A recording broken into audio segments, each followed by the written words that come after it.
আমরা জানি অনেক খাল দখলে আছে।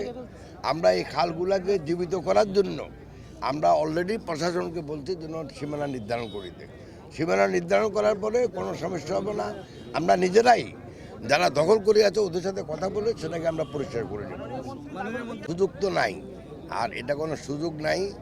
যখন সীমানাটা নিয়ে আমিও সবার সাথে বলব, যাতে করে খাল খনন কার্যক্রমে বা মৃত এই খালকে পুনরুজ্জীবিত করার জন্য কার্যক্রমে কোথাও কোনো রকম বাধা সৃষ্টি না হয়। সেটাও আমার দায়িত্ব নিয়ে কথা বলছি যে এরা আমাদের নেতৃবৃন্দ আছে, আমরা সবাই মিলেই এই কাজটা করব।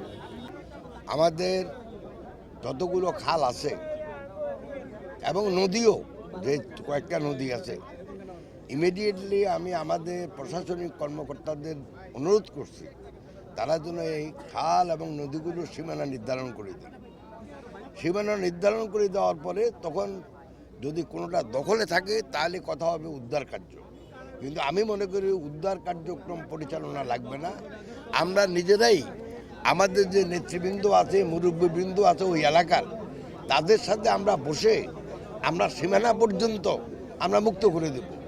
তারপরে কিভাবে এগুলি খনন কার্যক্রম হবে, আমি বলছি যে 5টা আমাদের দপ্তর আছে যারা এই খাল খনন কার্যক্রম পরিচালনা করতেছে।